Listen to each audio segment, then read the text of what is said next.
Welcome to the first of our Purim classes every Thursday today at 7, but next week and the week after at 8, leading up to Purim. And today we are going to talk about clothing in the Megillah, and specifically looking at Mordechai and Esther and the role that clothing plays. When I started to look into it further, there are so many instances. I thought about doing sort of like a broader, all the clothes of the Megillah, but decided to do sort of a deep dive on this one feature. So I'm going to share my screen. I did send out the link as well. If anyone wants the link, let me know. Okay, so I want to start by looking at a connection to Mordechai and his clothes, and then we'll move into Esther in a few different directions. The psukim from Shemot come from Tetzaveh, which is often in a not leap year, is often read close to Purim. Hello. So these first two psukim are talking about the clothing that Aaron and the other Kohanim will wear. And we'll see that some of the imagery, it seems as though there is like an echo of this Kohanut in the clothes that Mordechai wears. Right, so it says, "Va'asita bigdei kodesh la'aron achicha lichavod u'letiferet," for honor and for splendor. והן ייקחו את הזהב ואת התכלת ואת הארגמן ואת תולת השני ואת השש. So these are colors. It's like the color palette of the Kohen's wardrobe is to be gold and blue and purple and crimson, made all out of fine linen. And we can see here that when Mordechai, this is towards the end of the book, right? So Mordechai goes through many clothing changes. Again, we could do like a whole shiur just on Mordechai's clothing, how he wears bigdei sak, right? He wears sackcloth in mourning, and he makes this change when he is when the king recognizes him at the end of the Sefer. And here we'll see some of the same words. Mordechai yatsa milifnei hamelech bilvush malchut techelet v'chur v'ateret zahav, right? So he wears blue, just like the Kohanim. He has a gold in the crown that he wears, v'tachritz boots v'argaman. And here we also see the fine linen and the color of that crimson. So it's hello, Anna. So nice to see you. So it seems that good to see you too. It's great. It seems that Mordechai's clothing is some kind of echo. Like maybe he's meant to be looking a little bit like a Kohen here. And in fact, the Ramban really makes this clear. Right, he says, "V'hatechelet gam hayom lo yarim ish et yado lilvush chutz mimelech goyim." That this shade of blue is just very regal, right? Only kings wear it today, even today, and so therefore, right, if it says in our pasuk that Mordechai left the king's presence in these royal robes, that this wrap, this robe, this me'il that he wrapped himself in, he was wrapping himself into some kind of royal clothing that is meant to echo the Kohen's clothing. So, right, Mordechai is the hero in many ways of the story, and so it makes sense that there's some sort of connection, perhaps to Kohanut, to sort of a higher class of leader in the Torah. So I want to put that sort of on the side, and now turn to Esther. And that's where I want to focus our attention today, is in this one pasuk and how we can see different meforshim sort of unwrap it for us. Right, so here we're backing up. This is before Mordechai gets his Kohen-looking garments, and it is when the Jews of the city are in despair, and Mordechai goes to Esther and he says, "You have to go to the king, to Achashverosh," and she says, "I don't know, right? You can only go to the king if you're called." And he gives her this rousing speech, right? Perhaps this is what you were made for, you were trained for. This is your moment, and so she decides she'll fast for 3 days, and then she'll approach the king. So that's where we're jumping into the story, right? V'yihi b'yom hashlishi, after these 3 days of fasting, v'tilbash Esther malchut. And Esther put on her royal apparel, is the way that the English translates, but we're going to note a sort of linguistic quirk in the Hebrew. V'tamod b'chatzar beit hamelech, and she goes to stand in the inner court of the king's house. Nochach beit hamelech, over against the king's house. And he sits upon his royal throne in his royal house over the entrance of the house. So Esther is doing the thing she's not really supposed to do. She's going to the king to request an audience with the king without being asked. And she puts on the malchut. And many people, many Mefarshim noticed that we're missing a word here. You would think it would say Vatilbash Esther Bigdei Malchut, right? She wears the clothing of Malchut, just like it goes to great length about the clothing that Mordechai wears as being royal robes. Where are the robes? Where are the clothes, right? What is she putting on? What does it mean to be Vatilbash Malchut, to be wearing royalty? So there are several different answers. I wanted to look first at this Esther Rabbah with the full disclaimer that it's not my favorite. Maybe it'll be yours, no judgment. But I think it's an interesting way to start us off. And it's a really cool story in a lot of ways. Good night, Noah. The way that it's painted for us here. So it says here, right, it leads us in with the pasuk, and then it says, Bigdei Yafia, right, that these are garments of her beauty, that Adi Tifarta, and jewels of her glory. So the Esther Rabbah is imagining it's real clothes. Even though it doesn't say beged, these are the clothes of her glory. And they give us the backstory, right? We know that Esther's nervous, but here we really see it in full color, right? V'tikach ima et shtei na'arotah. She has two of her maidservants with her, and she puts one hand on each person for balance, right? One woman walks alongside of her, and the second has to carry her jewels. It's like you imagine like a royal wedding, if you've seen one on TV, right, where the train is very long and heavy, and someone needs to walk carrying it behind. They don't want the gold to touch the ground. It's this very grand sort of entrance. And she is very worried, even though she wears sort of a joyful face. It masks the worry in her heart, right? Because she knows she's not supposed to be there. Now, I have always thought of, and I think often we think of Melech Achashverosh as sort of like a bumbling guy.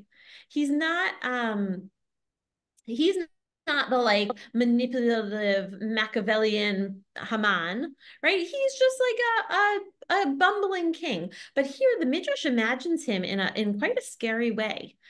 He's sitting on his throne in his garments of gold and his jewels. And the Sa'inav, Vayar Esther Omedet L'mul Panav, he sees Esther, Vativ'ar bo chamato ma'od, and his wrath is greatly inflamed because she had done the wrong thing, right? She's not supposed to come in front of the king.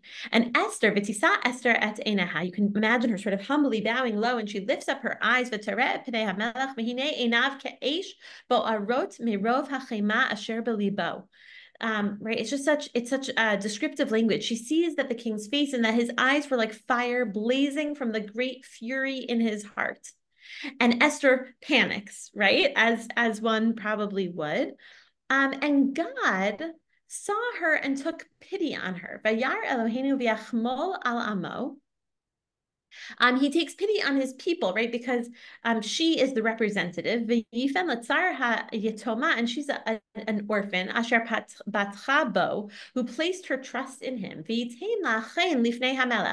And God sort of wrapped her in the beged, or the malchut of sort of like I imagine like a glittery sort of divine, imaginary thing that Achashverosh is able to see. He invests in her beauty. He adds beauty to her beauty and magnificence to her magnificence.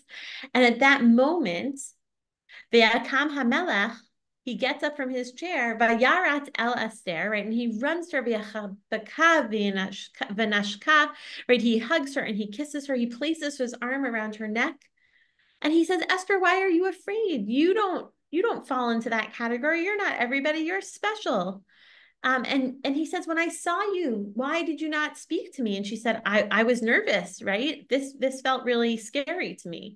And it seems like Achashverosh has forgotten it all. So I think that I'll tell you the reason I don't like it. I'm curious if anyone does like it. I think that it's very traditional, right? It imagines that Esther is actually putting on jewels and gold and royal robes, but that's not enough to get her to Achashverosh accepting her.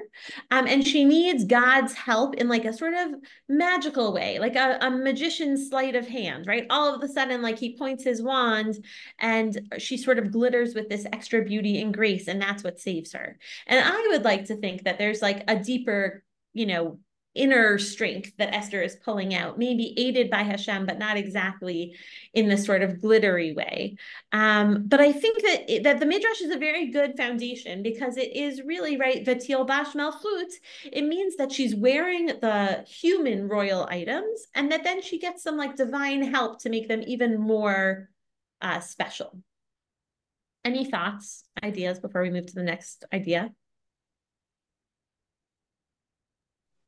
Okay, so nowhere here. Well, Oh, please go ahead, Tamar. yeah, I mean, the fact that of all the women throughout Shushan, he picked her and made her queen and thought she was the best makes you kind of wonder if, well, maybe God did that earlier, or she was, yes, she was beautiful, but there's a lot of beautiful women throughout Shushan, and so wasn't that the hand of God doing it even then? Yeah, it's a great point. And I think if anything, that underscores how much I dislike this midrash because it makes Esther like a marionette of God, right? Without God's special extra touch, she doesn't have what it takes to be Esther. But I would argue that Achashverosh is not interested in Esther because of her midot. Hmm. I mean, she is a pawn in this, in terms of, it's about beauty, and maybe he grows to appreciate more about her than just the superficial part. Achashverosh, but Hmm. it was a beauty contest, Mm-hmm. so really she was forced into that position, Hmm. but it doesn't negate that she has other qualities, but that wasn't the one that it was the four there. Mm-hmm. That's fair, right? She's not going to talk philosophy, right? I mean, she is, but that's not what's going to win her the entrance to that position. Um, yes, and I think there is something to that in the other spaces as well, right? That God is tipping the scale a bit for Esther, which is good, right? Like, everyone could use a little divine thumb on the scale. At any point. And this is what's important to Esther. So I think that's totally fair. I will say that I lean more towards this other sort of vein of explaining these words, because I do like to think of Esther as having some other piece, but I will say that I don't think these necessarily are oppositional to each other, meaning you could have both. So here in Megillah, in Masechet Megillah, in the Gemara, right, they notice the same thing. Here it's explained very explicitly, right? We have our pasuk here, and it says Bigdei Malchut mi Baile. It should have said the clothing of Malchut. It's as though Esther clothed herself with a divine spirit of inspiration, as explained here. And they explain how do they know that that's what it means? Because Ketiv Hachad also says in Divrei Hayamim, talking about this person Amasai, it says Vatilbash v'ruach lavsha et Amasai v'chulai, that the spirit clothed Amasai, which also is referring to a divine spirit. So here, to me, there's something like a little bit more active about it, right? Maybe in the Midrash, Esther is totally passive.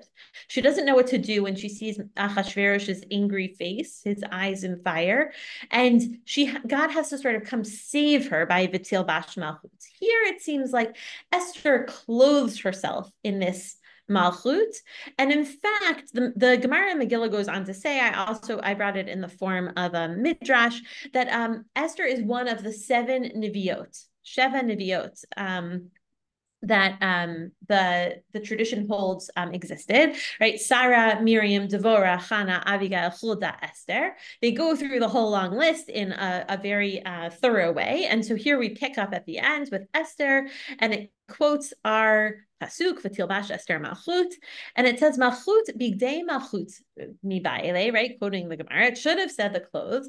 Amar Rabbi Eliezer, Amar Rabbi Chanina, Melamed Shlav Taruach HaKodesh, and they quote the same pasuk. So why did I bring this here? Is just to say that I think that the fact they attribute to this that she is a neviah, right? So it's not that she's a pretty face who it's not that she's just a pretty face that is aided by Hashem, but she is somehow wearing her Ruach HaKodesh, wearing her connection to Hashem, and that sort of strengthens her to the point that she can face off with Achashverosh with some kind of confidence. So here, I think that the Gemara and the Midrash working together are saying this is not about clothing at all. She could have been wearing a plain old day dress or jeans and a t-shirt, but it's something about the spiritual connection, right? Like, I don't know if this happened to any of you in your childhood, but when I used to go to NCSY, right, they would say about how you looked so beautiful inside and outside, and then everyone would yell, and especially your neshama, right? And I feel like that's sort of what the Gemara is yelling here, right? Esther maybe was beautiful. She was wearing some kind of regal clothing, but it was the inside regalness. And what is that? What is malchut inside of you? It's being able to be a prophet, being able to be a neviah. So here, right, it's all about her spiritual connection, not about any kind of physical appearance, even though I agree that she was beautiful and she did, and certainly she needed to be beautiful to win over Achashverosh. And the Likutei Moharan takes it one step further here, saying, what is Ruach HaKodesh? Well, it's Bechinot Malchut, right? That we believe that there are all kinds, there are different aspects of God, and Malchut is like the top aspect. Kingship is the top aspect. It's to me, it's like she's saying that she displayed her divine image, perhaps, right? She was really able to channel that force inside of her, and that is what gave her the strength to do this. So I would say those are the two sides of the coin, right? One is something about Ruach HaKodesh, something about being a neviah, and the other is something about her real clothing. And so I brought two modern ideas that I think reflect maybe sort of both of them. So there's a super interesting book, Masking and Unmasking Ourselves, interpreting biblical texts on clothing and identity. And he writes in his book, his first name, the D is escaping me right now, Rabbi Cohen, he was ordained by HUC, and he wrote this book, and he writes that Esther's royal garments give her a facade of power and authority that was necessary as she presented herself publicly. Here, I hear in this sort of an echo of the Midrash, but what he's saying is like the clothing makes the person, right? In jeans and a t-shirt, Esther is just a nervous teenager, right? Or a nervous young woman. But when she puts on her royal garments, she sort of feels that power and authority coming through her, right? The link between clothing and political power is something we witness every day in politics, and that has always been apparent in human life. Interestingly, in describing the royal garments that Esther wore, the text actually says that Esther wore kingship when we would have expected it to read Esther dressed in royal garments. Right, the royal garments made up of beautiful robes, a train of pure gold, the finest of ornaments, may have masked the anxiety she must have felt as she stood in the inner courtyard, waiting for the king to extend his scepter, inviting her to approach his throne. Nevertheless, the clothing both symbolized her position as queen and underscored the new identity she had assumed.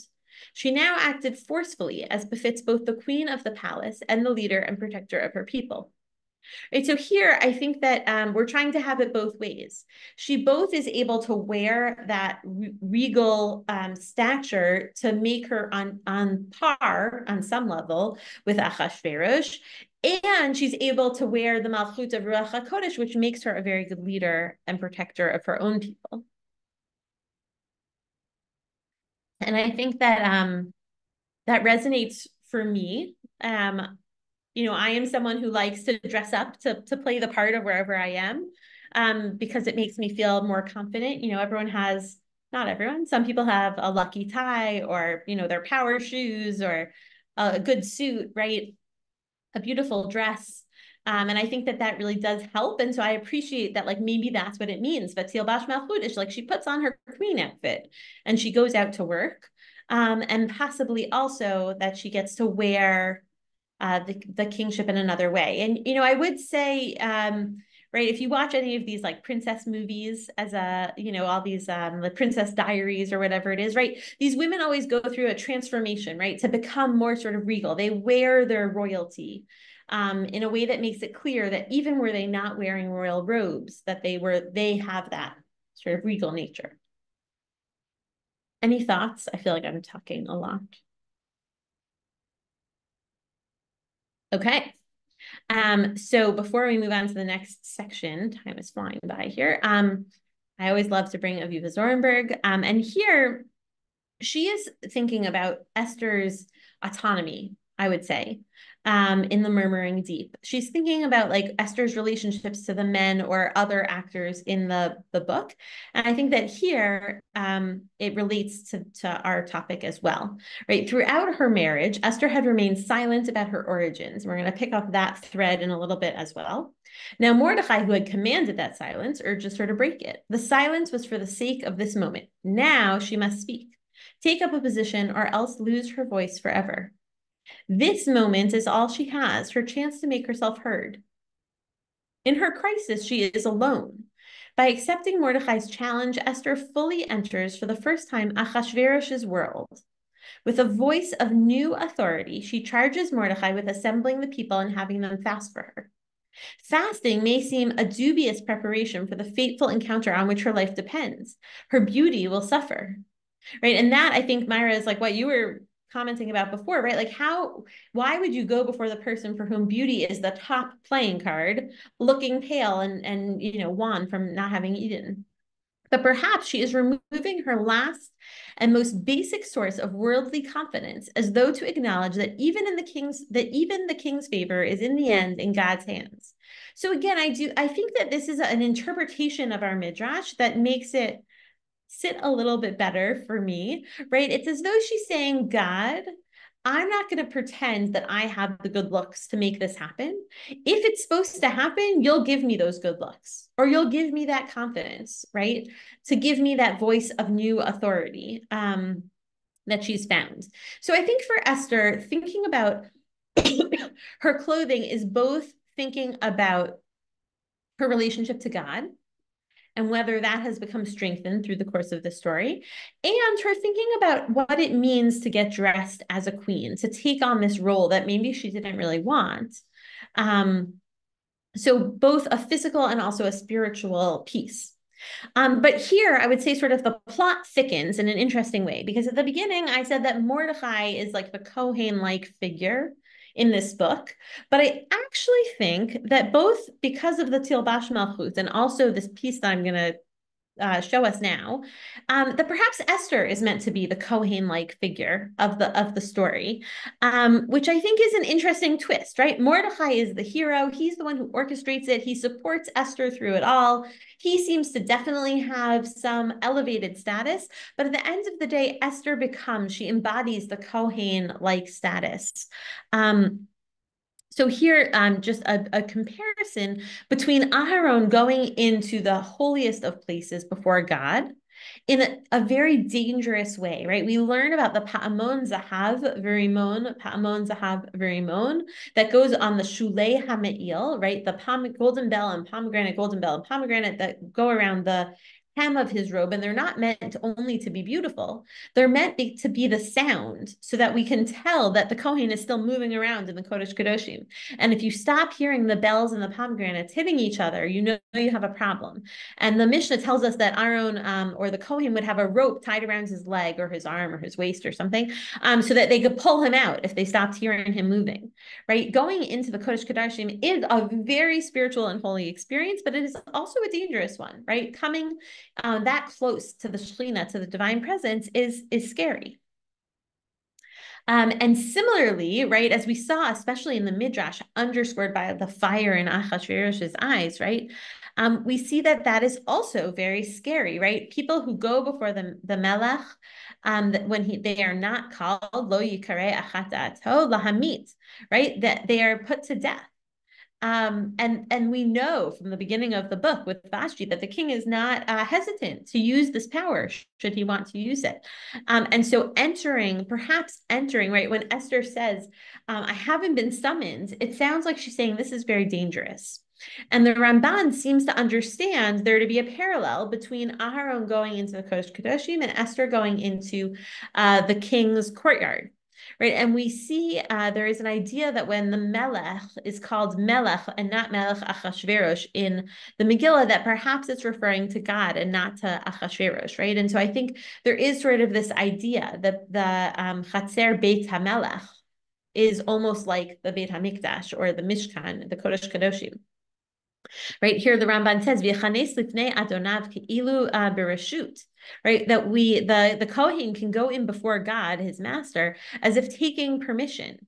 Ki havo behechal melech pitom chayav mitah betachshitei hamalchut. For one who comes into the king's house is subject to death at the order of the king. Ki'inyan achashverosh, right? So the Rambam is saying there is some kind of connection, not just between, right, because the Ramban also talks about Mordechai's coat. It's not just Mordechai who seems like a Kohen, it also seems like perhaps this is Esther who seems like a Kohen.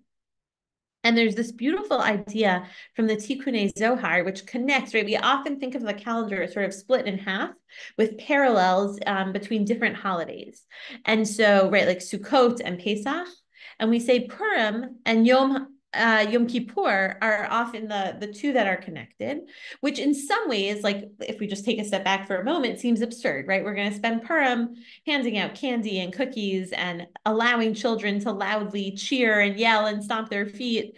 And on Yom Kippur, we're very quiet and we don't actually want our kids to be in shul so much. And right, we spend that day in quiet reflection as opposed to sort of a loud and perhaps wine inspired, days of happiness.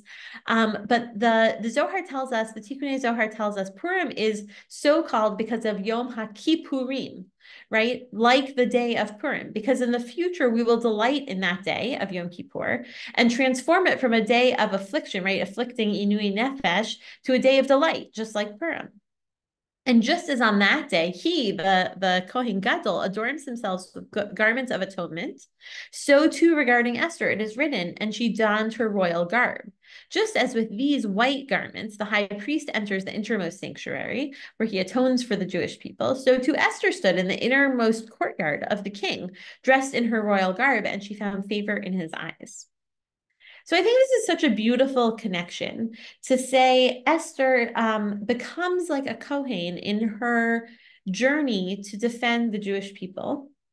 And the way that it is indicated in the text is to tell us that she wears her malchut. And I like what you just put in the text, Rabbi Schwartz, that our Jewish mothers and grandmothers possess that regal essence and persona. And I think that's that's one way of thinking about it, right? Is sort of having a dignified presence. It could be about her nivuah, right? That she has this really strong connection to God. It could be that God takes pity on her, right? And I think that, there's not a group of us who don't sometimes need God to take pity on us in some way or another. And that even that midrash, right? Even that God enhances her beauty to take pity on her, is a beautiful connection to Hashem. And so I think Esther is very inspiring for all of the many obvious reasons, but I think that she took this moment where she felt maybe like a little bit naked, right? Not prepared or exposed to the king in a way that was uncomfortable. And she was able to tilbash malchut in some way that was meaningful to her, that gave her the courage to be able to keep going. But I wanted to study just one more sort of piece of text here before we close, to say that I think that this extends and applies to all of us today. And then I would love to hear from anyone who has any thoughts or ideas, questions, anything. Right here, Esther says, here in Megillat Esther, right? This is one of my favorite psukim, right? From Mordechai, to Esther, right, saying, Ki im hacharesh tacharishi be'et hazot, right, if you keep silent, fine, I have faith, Mordechai is saying that God will find a way to save us. Va'at uvet avicha to'avedu, but your name will sort of fall away from history, right? If you don't speak up, that's sort of the end of that. Umi yodea im la'etz kazot higata l'malchut, right? And who knows? Perhaps you have attained to royal position for just such a crisis.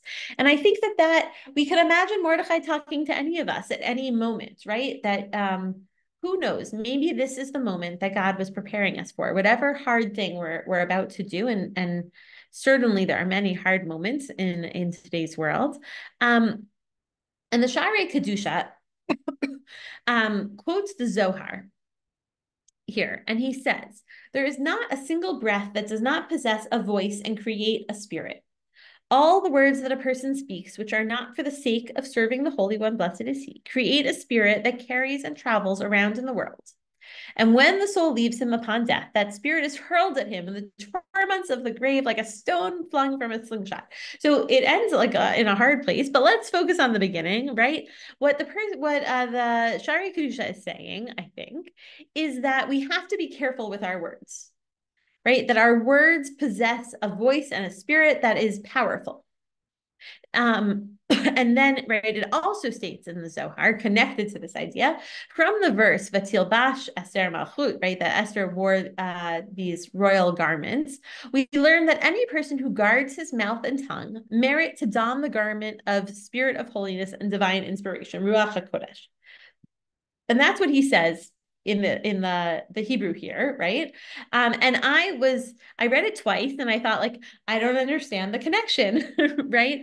That we're saying that if you guard your mouth, if you're sort of careful about what you say, that therefore you're like Esther. So I found a lovely footnote and I included it here. Just as Esther guarded her mouth because it says in the Megillah, and she did not reveal her kindred or her people, right? Which I think I mentioned up here before. I said we would come back to it.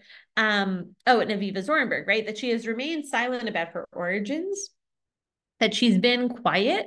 And the Sha'arei Kedusha understands from there that if we can remain quiet, if we can sort of keep our tongue and only speak about things that are important or things that matter, holy things, Torah things, chesed things, that then we too can be like Esther. And so I think when you combine this idea of a tilbash machutz comes to you when you are someone who is careful, who is shmirat lashon, that then you can have all of those connections that we explored, right? You can feel a divine connection. You can feel a spirituality. You can feel some kind of regal sort of stature or nature. And that it's in all of us, that Esther can inspire us to all be able to wear that malchut when our eight kazot comes, right? When the time where we are needed and called upon in the world comes to us. So I hope that when we read the Megillah this year, I know it's sort of a funny year to be able to find a Purim spirit, that we can find a way to channel our inner Esther in that way, to wear our malchut, to find that inner strength, that inner connection to Hashem that will guide us in our moments. I'm going to stop the share just so we can all see our faces again. Here we go. And I would love to hear if anyone has ideas or thoughts, favorite explanations. But we're talking about clothing. Now, I'm going to be for Purim. So we're leaving a week from today. We'll be in this. We have two Su'udot to go to, Sunday and Monday, because Purim is celebrated on Monday in Jerusalem, city. So we're going to be outside of Jerusalem for a Suda on Sunday, and then in Jerusalem for a Suda on Monday. So would anybody want to, and talking about costuming, do you know what the biggest selling costumes are in Israel these days? For this Purim, the biggest selling costumes in Israel. They're being bought up, and the costume pop-up shops went up like over a month ago. You want to guess what the biggest selling costumes are for kids? Soldiers. Yes. That would be my guess too. Soldiers and first responders. Zaka, Magay David Adom, doctors, nurses. Those are the costumes that the kids are getting, but especially the soldiers. Yes. It's an interesting balance, right? Because the soldiers are brave and they are heroes. At Skokie Valley, we don't allow costumes with weapons, right? You could definitely dress as a member of Tzahal as long as you didn't have a weapon. I think in America, it's a little bit tricky right now. We will send out an email where we encourage people to embrace the lighthearted costumes of Purim this year, which are, also really wonderful. But yes, I think we try to dress as who we want to be. It's a great point, Bobby, right? If we want to be the people that we perceive, right, that are saving our people, defending our people, of course, why wouldn't we want to be members of Tzahal? And I think that's beautiful that also people want to be members of Zaka. Wow. But certainly, right, when you dress in a certain way, you try to embody those moments. Yeah, powerful. I will say, I saw in the comments, the Shari Kedusha, we have talked about him before, I think in Haftorah class. He was Chaim ben Yosef Vital, who was a rabbi in the 1500s. But what makes him especially interesting is he was the foremost student of the Arizal, and he recorded, Rabbi Isaac Luria, he recorded a lot of his teachings and captured a lot that was not written down. He was the main person to put it in writing. Yeah. And I think that that practice of finding a way to say there's an Esther inside of all of us, right, is a common practice of the Arizal, right? To say, how can we be like the inspiring people in Tanakh, right? How can we be like Esther? Well, this is how we could be like Esther. And what's the benefit? It's like so obvious here, right? It's not always as easy to see, but we get to be Vatil Bash Malchut. And I think whatever costumes we wear, right, we should embody our best selves, those we aspire to be.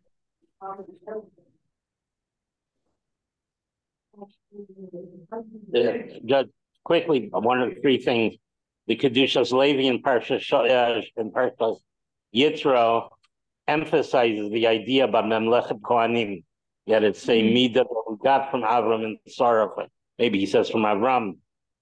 The idea of Memlechet Kohanim is not being Kohanim, because obviously everybody is not a Kohen, but it's rather this idea of nobility. Beautiful, right? And Mordechai seems to wear that very well. And I think that Esther grows into it. And I think in some ways that's more inspiring, right? To watch someone go from being nervous, right? At the beginning, Esther says she doesn't need all of the fancy tinctures and potions that, the other women take. And as Myra said, right, like maybe Hashem gives her a little extra boost and she wins anyway. But by now she maybe it's like the confidence to say, well, as the queen, this is what I wear, right? This is my uniform. And that will make me more of who I am. I'd rather say as a Jew.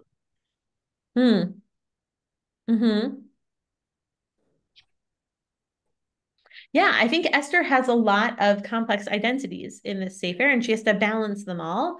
And maybe the Vatil Bash Malchut is that unifying theme between being Jewish and a Neviah and also being the queen of Persia and the niece of Mordechai, right? The leader of a people. So it's a lot to do.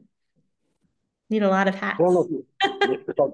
One main idea to throw out, I don't know if you saw it in the chat or not, the Rav Shister in his first thing on Parshas Ki Tisa about Purim, he talks about the word levush, malbish.